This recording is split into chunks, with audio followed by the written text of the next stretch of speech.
apa-apa. Lembaran kertas itu melayang dalam posisi terkuluk, terbuka lebar, terkulung lagi, terus seperti itu. Tentu penasaran dan akhirnya memperhatikan baik-baik.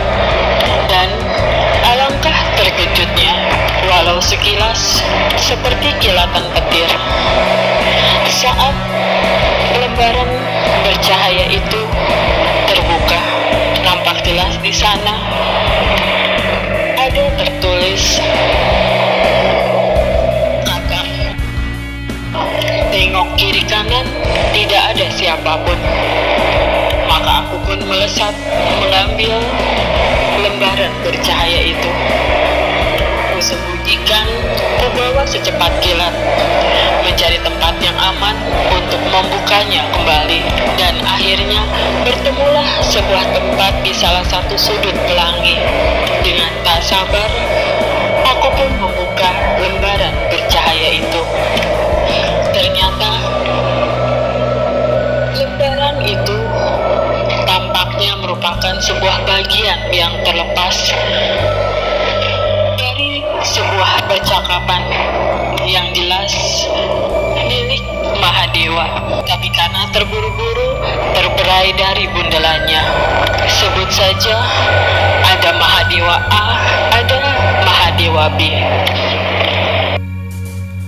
Resapi sejuknya angin semilir, membelai dan membawa damai. Tapi tahukah dirimu ada damai lain yang kan menyentuh jauh ke dalam dirimu? Titik 2. Mengapa kau memberikan ilmu itu kepada sosok itu? Apakah mereka pantas menerimanya? Apakah mereka manusia yang tepat?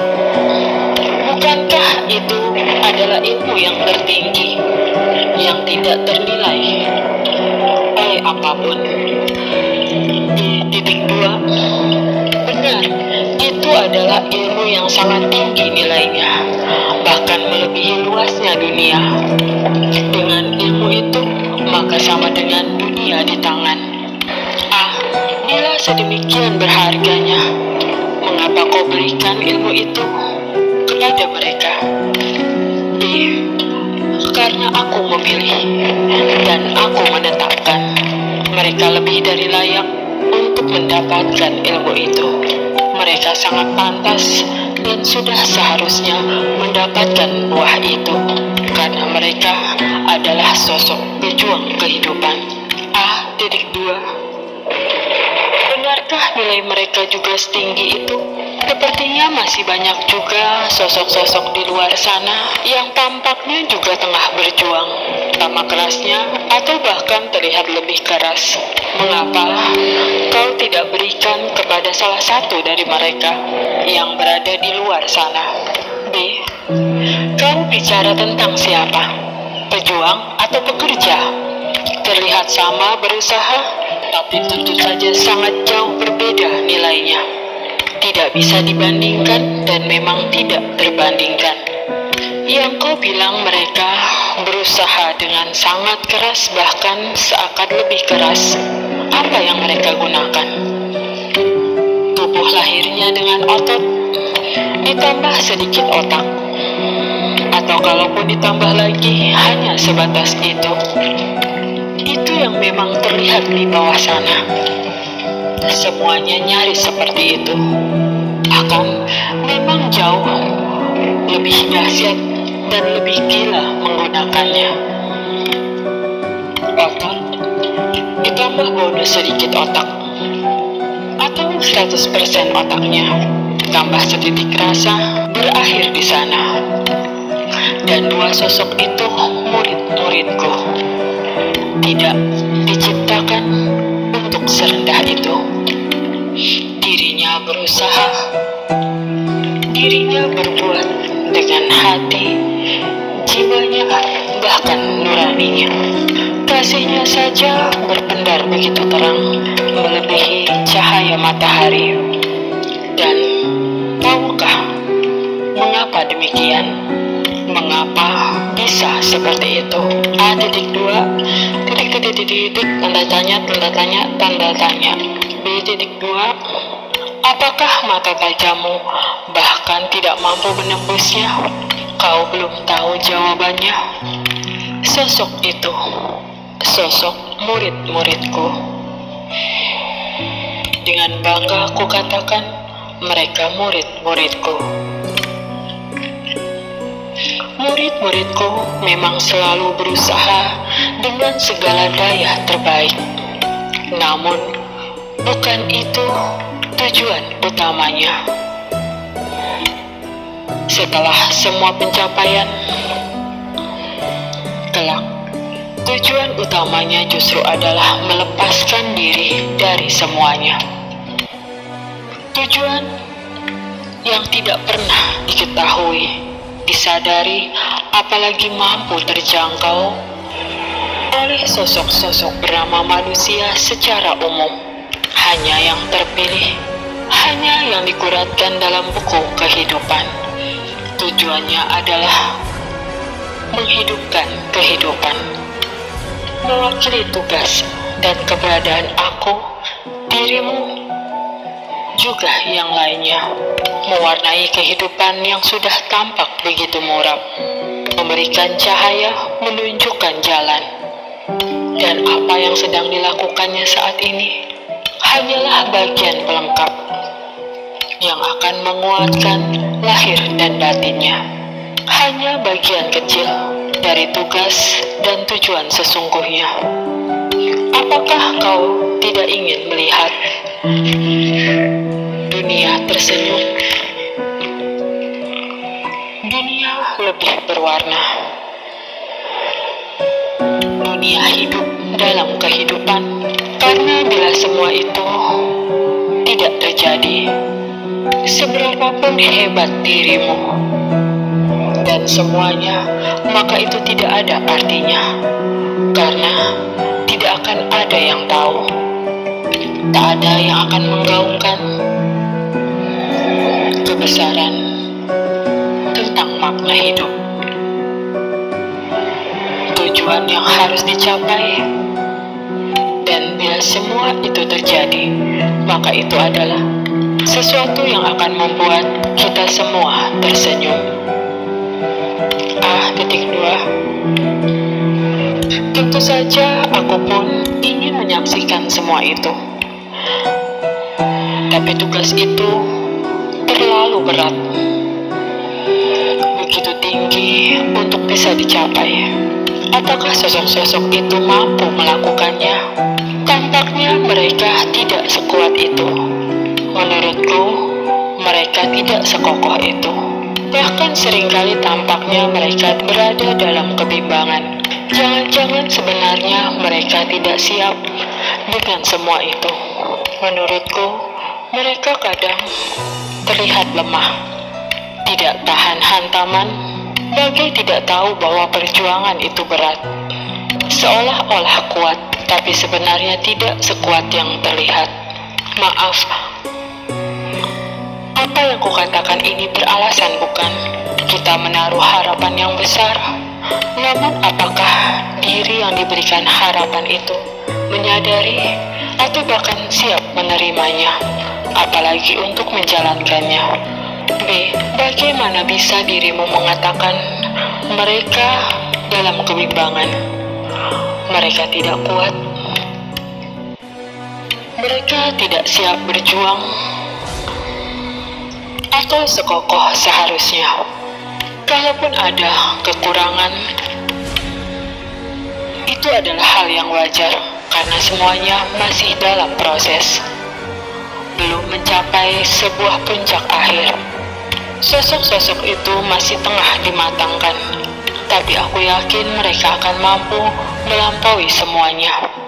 A.2. Ya, aku pun berharap sama seperti dirimu. Bila mereka adalah benar, sosok seperti yang kita harapkan, betapa luar biasanya harapan kita digantungkan kepada mereka. Aku pun tentu akan merasakan hal yang sama, tersenyum dan bahagia.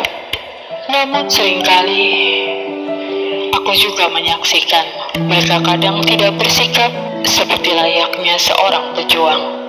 Mereka memang berbuat, tapi terkadang mereka menghitung apa yang dibuat. Mereka terkadang merasa sudah berbuat begitu terbaik dan inginnya mendapatkan sesuatu yang terbaik pula. Tidak terus berbuat saja, tapi kembali menghitung, menimbang, bahkan seolah menjadi ragu dengan semuanya. Bagaimana mungkin sosok yang menjadi harapan di kehidupan ini bahkan ragu dan bimbang pada dirinya sendiri, pada apa yang telah didapatkan, pada apa yang mampu dilakukan. Memang terlihat terus maju, tapi juga disertai dengan mengeluh. Inginnya langsung berhasil, inginnya langsung tercapai, inginnya sesuai dengan apa yang diinginkan oleh mereka. Bukankah seharusnya bila berjuang itu maka terus saja maju? Terjatuh atau terluka itu biasa. Namanya juga sedang berperang, bukan tengah bersantai di peraduan. Harusnya tidak lagi bertanya kenapa bisa luka. Ya memang sedang berperang, pasti mendapatkan luka. Tapi sadarkah bahwa luka-luka itu begitu cepat pulih? Sadarkah bahwa mereka memang dibekali dengan pengetahuan dan kemampuan, tapi mereka tidak bisa menjadi tuan dari sang waktu? Seharusnya jangan melihat, menghitung waktu, menanyai waktu, menginginkan waktu seperti yang diinginkan. Harusnya jangan melihat kepada waktu itu, tapi ya terus berbuat, terus maju, tidak membelah diri menjadi dua, antara yakin dan pesimis, antara kokoh dan goyah di waktu yang bersamaan. Bila suatu saat mereka harus mampu menghadapi masalah yang jauh lebih besar, akankah mereka mampu menghadapinya? Bagaimana mereka akan bisa bila masih saja terus-menerus bertanya? Harusnya mereka menjadi matang dengan semua hal yang dihadapi, semua hal yang telah dilakukan. Aku memahami kasihmu begitu besar, kekhawatiranmu pun sangatlah dalam, tapi mungkin ada saatnya kau harus benar-benar melepas mereka, menjadi matang dalam semua hal yang dijumpai, menjadi matang dalam semua hal yang diputuskan. Bagaimana menghadapi, bagaimana menjadi pejuang yang menang. Sejujurnya aku mengakui mereka bukan sosok biasa, karena kelebihan dan keistimewaan tak dapat tertutupi dari diri mereka. Semua itu terlihat dan terpancar dengan jelas, sehingga aku memahami rasa sayangmu sebagai guru kepada muridnya. Tapi biarkan mereka memenangkan pertarungannya sendiri. Sama seperti dirimu, aku yakin mereka akan mampu melewati semuanya. Tapi mungkin akan jauh menjadi lebih kokoh dan kuat. Tidak lagi bertanya dan menghitung waktu, tapi benar-benar berusaha, berbuat, dan terus berjuang saja. Bila mereka yakin pada diri sendiri, yakin pada pengetahuan, yakin pada kemampuan yang dimiliki, maka sebenarnya mereka tentulah harusnya tahu bahwa waktu yang mereka butuhkan tidaklah lama lagi. Mungkin berilah mereka ruang dan kesempatan, dan kita hanya mengamati saja. Kita akan lihat seberapa tangguhnya mereka. Bila dirimu sebagai Sang Maha Guru begitu yakin pada mereka, maka seharusnya mereka jauh lebih besar memiliki keyakinan pada diri sendiri. Pasti dirimu akan jauh merasa begitu bangganya, begitu senangnya saat mereka matang dalam arti sesungguhnya. Semua ilmu, semua bekal yang telah dirimu berikan, aku tahu pasti itu tidak ada tandingannya. Mungkin berat bagimu, Tapi bukankah kita sama-sama tahu bahwa mereka kali ini tidak akan benar-benar terluka dalam pertempuran apapun, bahwa sesungguhnya mereka harus menyadari bahwa mereka akan selalu baik-baik saja. Mereka harus mengeluarkan apa yang ada di dalam diri mereka. Mereka harus benar-benar bisa merasakan dari ujung kaki hingga kepala bahwa mereka sakti, mereka hebat, mereka tanpa tanding. Dan aku tahu dirimu pun juga setengah memberikan pembelajaran pada mereka. Mereka bisa sakti, sehebat dan setangguh itu, karena mereka berada di tangan Sang Maha Guru yang tanpa tanding.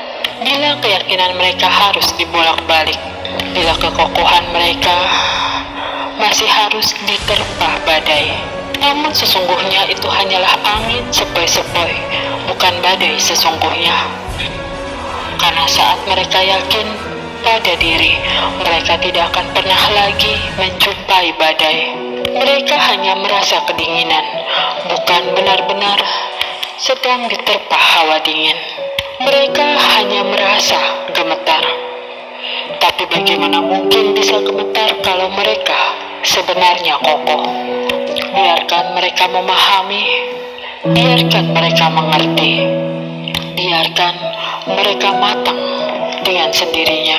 Beri ruang dan waktu, lalu baru dirimu jumpai kembali.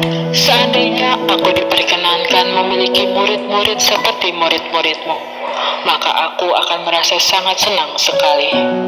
Tapi aku tidak akan pernah memiliki murid karena tugas dan peranku. Aku memberikan selamat, aku turut berbahagia dan bangga padamu, wahai Sang Maha Guru yang hebat. Biarkan murid-muridmu menjadi hebat dalam arti sesungguhnya. Biarkan mereka menyadari, biarkan mereka mengerti, biarkan mereka menemukan jawabannya sendiri. Dan sebagai sahabat sejati dalam sepanjang peran dan tugas kita dalam penciptaan ini, sekali lagi aku turut berbahagia, aku turut merasa bangga dan hormat padamu.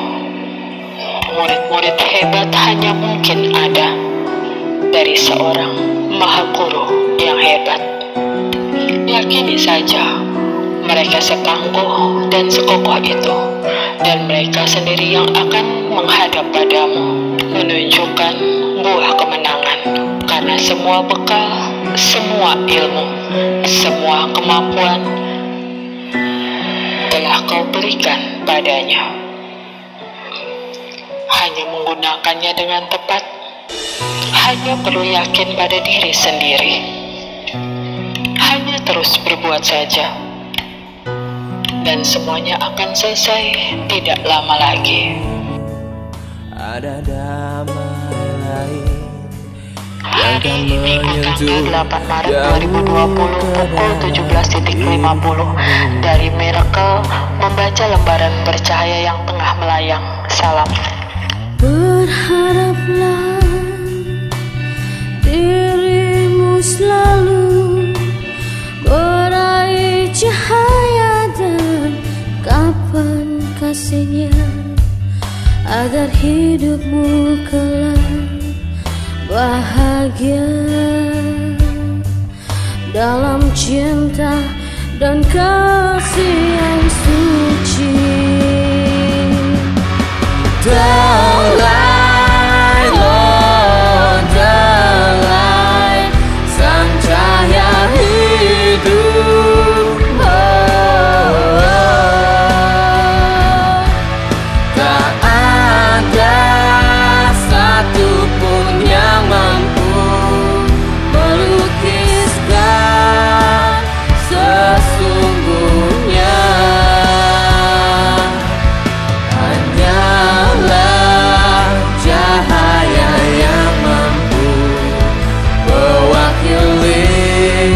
Sedikit keindahan miliknya.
agar hidupmu kelak bahagia dalam cinta